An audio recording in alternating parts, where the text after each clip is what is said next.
a statement which is not there in the EPL actually, but this I need to do my theorem 1. So I'm just giving you an explanation with the example directly. So you got to know what and all I did.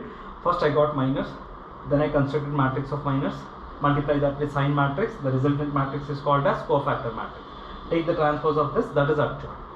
I am doing some explanation here. So what I did in the first part, I took the elements of the first row, I multiplied them with their cofactors. Minus 1 is a cofactor of 1, minus 2 is a cofactor of 2, minus 8 is a cofactor of 3. First row elements multiplied with their corresponding cofactors, and the sum we got it as minus 29. Minus 29 is nothing but the determinant of the matrix. First thing.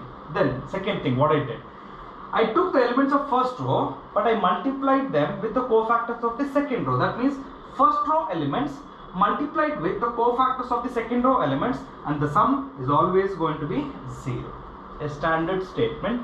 Whenever you multiply the elements of any row with their corresponding cofactors, the value will be equal to determinant of the matrix. One statement.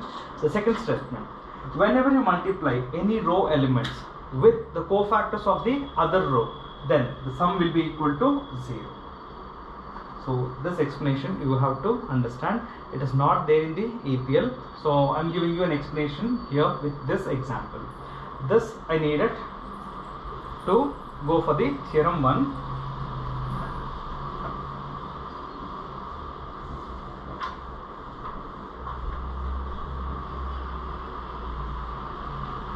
So in that theorem 1, it says that if A is a square matrix of order n, then I have to show A multiplied by its adjoint is equal to determinant A multiplied by In is equal to adjoint A multiplied by A, a standard statement. So I will explain that in the standard form. It's a theorem, no examples are allowed. Examples we have it in exercise. So let us consider a matrix A. So A11, A12, A13, A21, A22, A23, A31, A32 and A33. I have taken a 3 cross 3 matrix to explain. Then what will be its adjoint? See, I told you minor of the element. See, Aij is an element. Minor of the element is denoted by Mij, and cofactor of the element is denoted by capital Aij. That means each element should be replaced by its corresponding capital alphabet. Correct? No. So A11 is replaced by A11. But remember, adjoint is a transpose of cofactor matrix. So what you do here, you will take the cofactors of the first row, but you will write it in the column wise. So A11, A12, A13, next A21, A22, A23, A31, A32, A33. So I took a matrix in the standard form, and this will be its adjoint, because adjoint is a transpose of the cofactor matrix. If I am writing cofactor matrix, then my first row will be the cofactors of these three. Correct, right? But adjoint is transpose of that. So the first row will be converted to first column. Fine. Okay. So according to the theorem, I should multiply A multiplied by adjoint A. I should show it as determinant of the matrix. Correct? Okay. Now just look here. Let me consider A multiplied by adjoint A. What is my first row, first column will use me? So it is going to give me A11 plus A12 multiplied by A12 plus A13 multiplied by A13. First row, don't worry, I will not write down everything, just an example I am just giving you it. Okay, fine. This is my first row and first column. Okay, next thing, first row, second column. So it's going to be A11, A21 plus A12, A22 plus A13 multiplied by A23. And I should continue for all these things actually, 9 elements, but I will not do. I will take the help of the previous example explanation. What is this? A11 is the cofactor of A11. A12 is the cofactor of A12. A13 is the cofactor of A13. So according to the statement which I have given earlier, if I multiply the first row elements with their corresponding cofactors, the value will be equal to determinant. of the matrix. Correct now? And look here, A21 is actually cofactor of second row, A22 cofactor of this element, A23 cofactor of this element. Correct? First row elements are multiplied with the cofactors of the second row, hence the value will become 0. So what you need to do, you have to simply give a statement here. We know that if the elements of any row are multiplied by their corresponding cofactors, then the value is determinant of the matrix and 0 otherwise. 0 otherwise means if you are multiplying the first row elements with the cofactors of the second row, the value will be 0. So this one statement you have to give, that's all. So after that you have to simply write, therefore A multiplied by adjoint A is equal to, this is first and this is first row elements with their corresponding cofactors, right? First row elements with the cofactors of the second row, the sum will be 0. First row elements cofactors of the third row, the value will be 0. Second row elements cofactors of the first row, 0. Second row elements cofactors of the second row, determinant A. Second row elements cofactors of the third row, 0. Same row, same cofactors, the sum will be determinant. Same row, different cofactors, the sum will be equal to 0. That is what we have to remember. Similarly, if I continue, this will be 0, 0, determinant A. Take out determinant A. On taking determinant A, the remaining 1, 0, 0, 0, 1, 0, right? And 0, 0, 1. And this is nothing but my identity matrix of order 3 cross 3. So a simple explanation, students, and you just need to remember this one statement. So I have given an explanation with an example also. Whenever you multiply the cofactors of first row with their corresponding cofactors and take the sum will be equal to the determinant of the matrix. Otherwise, whenever you multiply the cofactors of first row with the elements of first row with the cofactors of second row or third row, the sum will be equal to 0. This applies for all the rows. So if you just remember this one statement, okay, yes, this theorem can be proved quite easy. Yes, we have the problems based on this theorem. It's an important one. So remember, so A multiplied by adjoint A is equal to determinant A multiplied by IN. IN is the identity matrix. Okay, since it's order n, so IN is written here. And then this. So you write A multiplied by adjoint or adjoint multiplied by A. The result is still going to be determinant A multiplied by the identity matrix.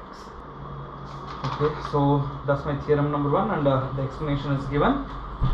And now the most important topic, as I said, today's major topic is going to be finding inverse of a matrix.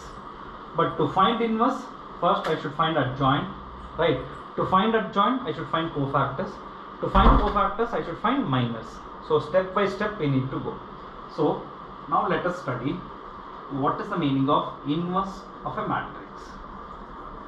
This definition I already studied in matrix. If there is a square matrix A, there exists one more matrix B such that AB is equal to I is equal to BA. Okay, one matrix will be given to you. You will find out one more matrix and you will take the product of these two, maybe in any form, AB or BA, and if you are getting the identity matrix, then the second matrix will be called as inverse of the first matrix. And any matrix whose inverse exists will be called as an invertible matrix. Try to understand what I said. A matrix whose inverse exists will be called as invertible matrix. So in many of the statements you will come across the statement invertible. Invertible is quite simple. You have studied this in functions also, correct? Okay. A matrix whose inverse exists will be called as an invertible matrix. So here a simple definition to define inverse of a matrix. Given a square matrix A, there exists another square matrix B of the same order like A, such that AB equal to BA is equal to I, then B will be called as inverse of A, or you can say A is also inverse of B. But usually inverse of A is denoted by this symbol, A inverse. So that means Instead of writing B, we will write B as A inverse, correct? No? So this statement can be written as A multiplied by A inverse is equal to I is equal to A inverse multiplied by A. Okay, so our definition of inverse of a matrix. So our major problems are based on this concept only, and it's an important one for us. So under this few theorems are there. Inverse of a square matrix is unique. Inverse of a square matrix is unique. What is the meaning of unique? Okay, the meaning is one matrix, one inverse. That is the meaning of inverse. Okay, for one matrix there can be only one inverse. There cannot exist more than one inverse. That is the meaning of the statement. But we will draw it in a contrary way. To actually say there exists only one inverse, assume there exist two inverse of the matrix A, B and C. Matrix A is given to us. To show that there exists only one inverse, you assume that there exists two inverse and finally show that these two are equal. This is the concept what I am going to apply. Clear, students? Now to do that, see, if B is inverse of A, what is the statement? AB is equal to BA is equal to I. And if C is also inverse of A, AC is equal to CA is equal to I. That's the statement, right? Now let's go and simplify this. Let me consider AB is equal to I. Now to do this, now to continue, I will multiply by C, matrix C on both sides. So what happens? C multiplied by AB is equal to C multiplied by I. And we know that matrix multiplication is associative. I can change this association. CA multiplied by B, C multiplied by I will be C itself, correct? Okay. And just come back here. What is CA is equal to I? So the CA can be written as I multiplied by B, and the right hand side is already C. But what is identity matrix multiplied by B? B itself, and that will be equal to C. What was our assumption? Our assumption was in the beginning B and C are two different inverse of the matrix A. What is the conclusion we are getting out of this? Finally we got these two inverse are nothing but one and the same. So what does this says actually? Inverse of a square matrix, if it exists, is always going to be unique. So just remember this one concept, which is easy to understand. So assume there exists two inverse and finally show those two are equal. So when B and C are inverse of A, by definition AB equal to BA equal to I, AC equal to CA equal to I. Sir, why sir we have to start only with this? Not necessary. There are four things here. You start with any of the four things.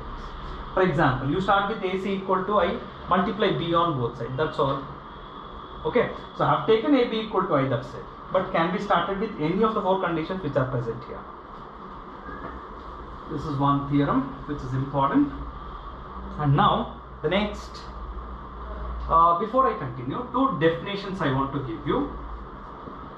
First one is what is called as a singular matrix.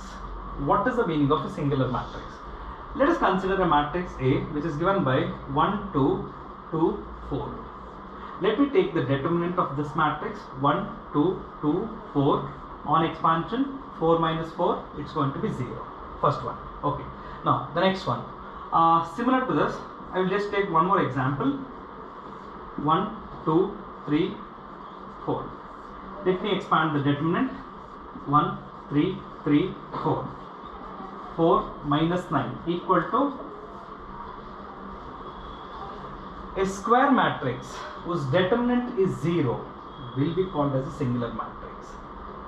A square matrix whose determinant not equal to 0 will be called as a non-singular matrix. So two definitions you have to remember from now on. Okay. What is a singular matrix? What is a non-singular matrix? A square matrix A is said to be singular if determinant of A equal to 0. A square matrix of A is said to be non-singular if determinant of A is not equal to 0. This is the two definitions what you have to remember. Okay, and now let's come to the theorem 2 now. So in inverse, what the second theorem states? The second theorem states that a square matrix is invertible if and only if it is non-singular. A square matrix A is said to be invertible. Invertible means its inverse exists if and only if it is non-singular. See, this word if and only if once comes now. So the theorem has to be proved in two ways. Assume this statement is true. First case, I am talking about the first case. Assume this statement is true, then show that this statement is going to be true. Converse part, assume this statement is true and show that this statement is also going to be true. So because of this word if and only if, I should explain the theorem in two different ways. Okay, so what is the first case? Proof. Okay, so the first case is, let A be an invertible matrix. That means its inverse exists. A is an invertible matrix, therefore its inverse exists. Clear? If its inverse exists means let it be B. A is a square matrix whose inverse exists, correct? No, so that is the statement I am assuming which is to be true. If it's already invertible means its inverse should exist. Let me assume the inverse of A is B. So by definition, what is true? AB is equal to BA is equal to I. By definition, correct? No? So out of this, let me consider AB is equal to I. I will take the determinant on both sides. So determinant of AB is equal to determinant of I. Fine, okay. Now, you know there is a condition in determinants we have already studied. Determinant of AB can be written as determinant A multiplied by determinant B. That's the standard statement. By using that, the left hand side is determinant A multiplied by determinant B. Determinant of identity matrix is always going to be 1. What is this shows? Product of the determinant is nothing but numbers, right?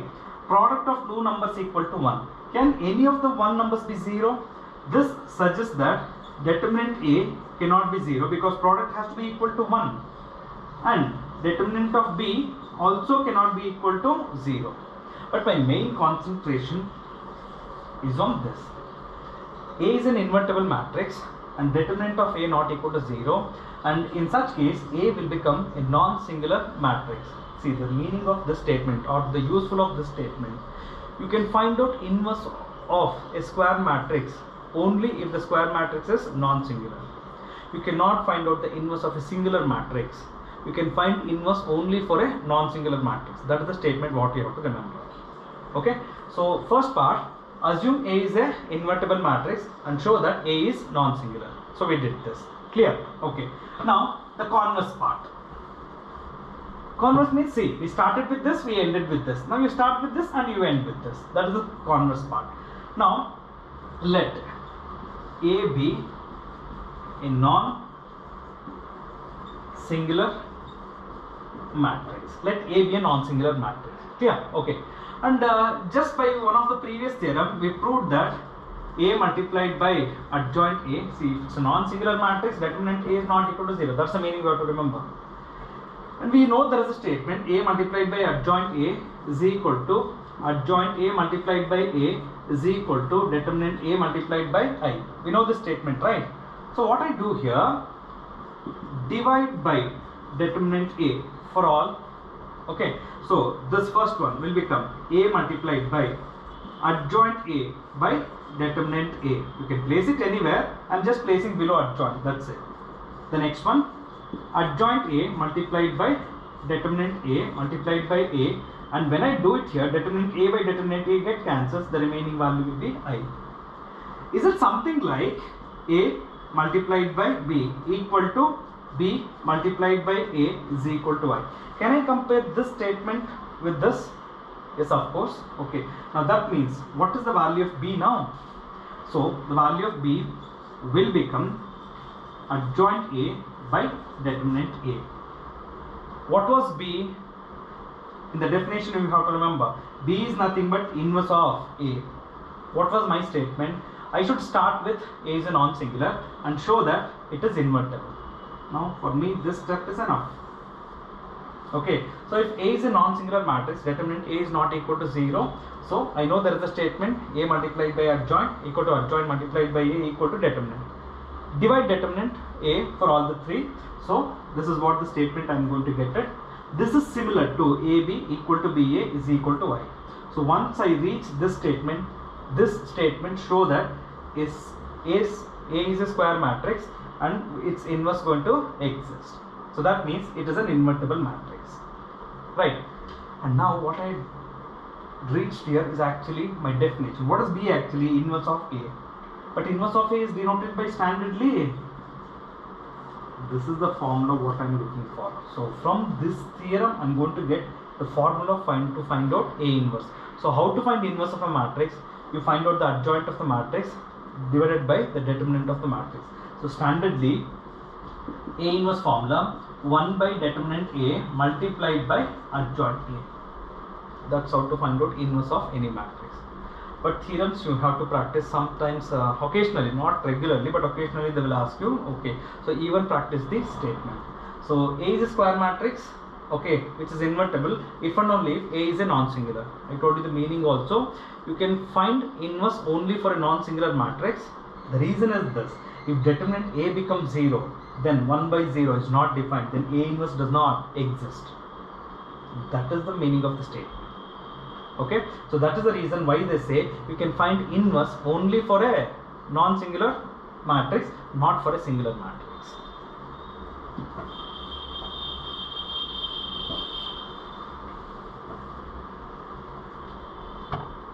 Okay students, so I have explained all the concepts, whatever being there, all the theorems also have explained.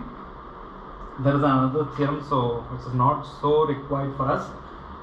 The one is AB the whole inverse equal to B inverse multiplied by A inverse. So just remember it's that is statement. If you want, it's okay, I'll explain. It's not a few minutes, so let me explain. See, the statement was, if A and B are invertible matrices, then show that AB the whole inverse equal to B inverse multiplied by A inverse. Now what is the meaning of A and B are invertible matrices? If A and B are invertible matrices, that shows that A and B are non-singular. They are already invertible. I told you invertible means inverse will exist. Inverse will exist if A and B are non-singular. Now what is the meaning of they are non-singular? Determinant A not equal to 0 and determinant B is not equal to 0. What if I multiply these two? This shows determinant of AB is also not equal to 0. If determinant of AB is not equal to 0 means, that means AB inverse exists. Correct, right? AB inverse exists. So that's the statement what we have to look at. It's not complete theorem, a part of the theorem.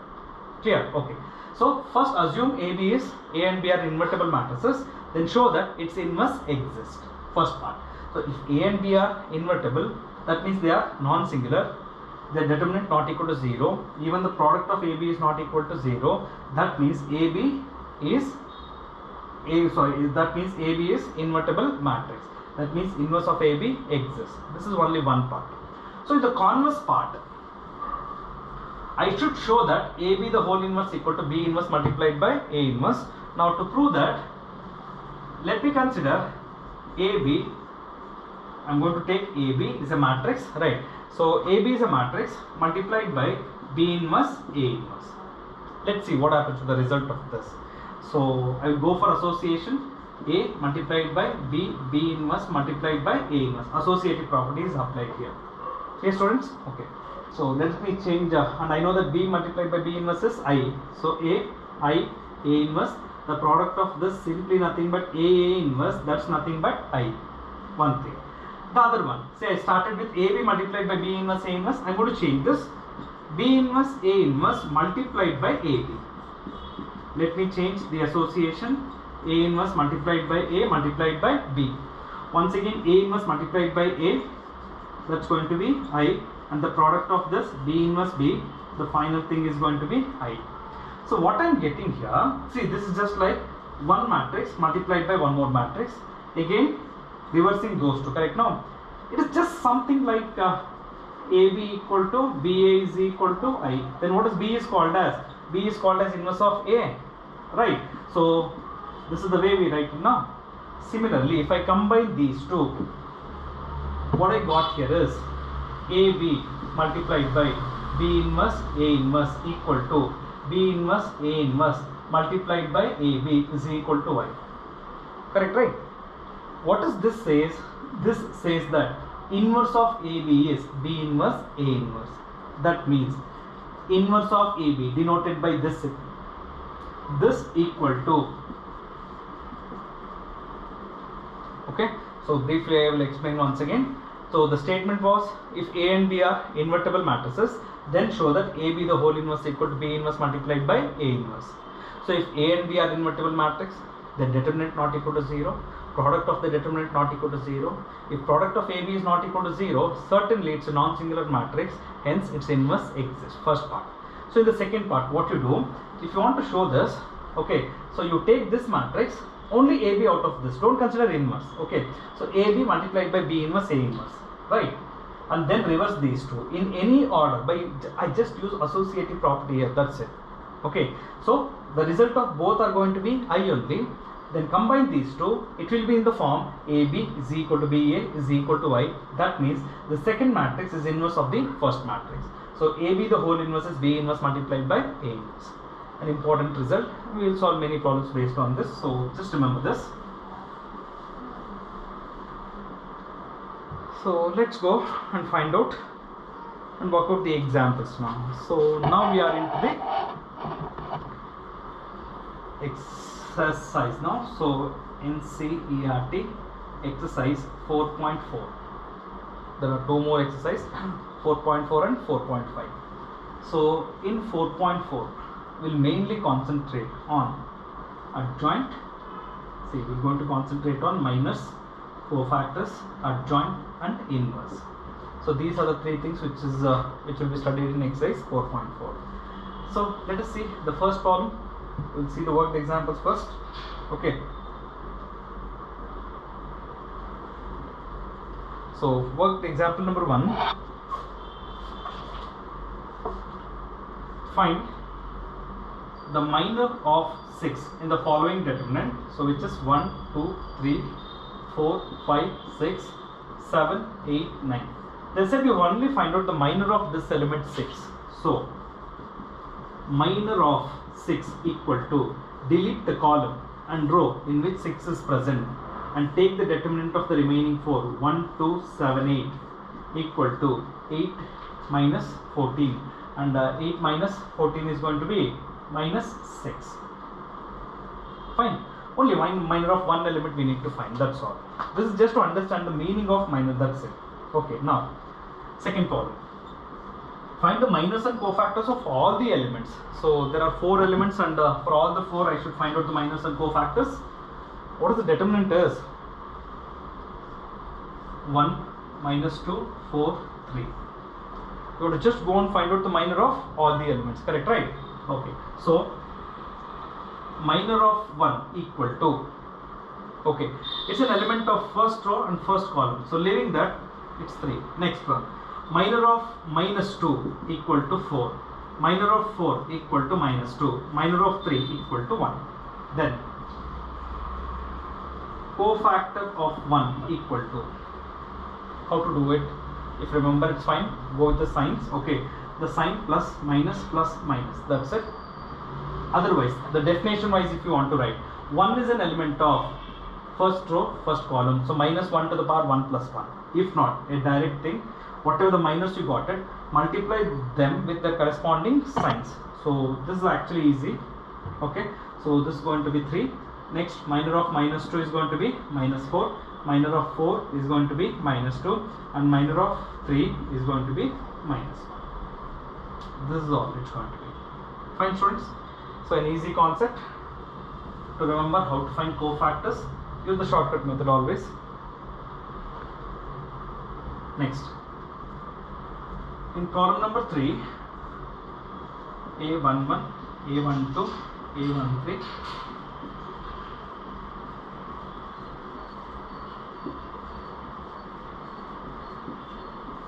For this, they're not asking find the minors and cofactors of all the elements. They're only looking for only the minors and cofactor of A11 and A21. Only for these two we should find it. A11 and A21. Only for these two I should find out the minors and the cofactors. Okay. Now, minor of A11 equal to, leaving the column and row in which that element is present, and take the remaining A22, A23, A32, A33. Just expand it. A22, A33 minus A23 multiplied by A32. Fine. Now the next is what is called as minor of A21. It's an element of second row and first column. Leaving that A12, A13, A32, A33. Just expand it. You are going to get the minors. And how to find cofactors? The signs plus, minus, plus. That's a sign, right? So whatever the cofactors you got, you just have to multiply by the plus sign. There's nothing to multiply. Leave that. But whatever you get the cofactor of minor of this element, that should be multiplied with the minus sign. So expand this and multiply that with the minus.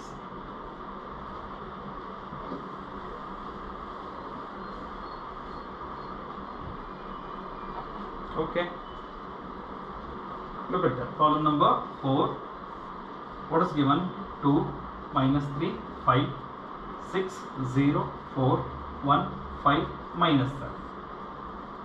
I should find out the minors and cofactors of all the 9 elements, and we have to verify a result based on this. Clear?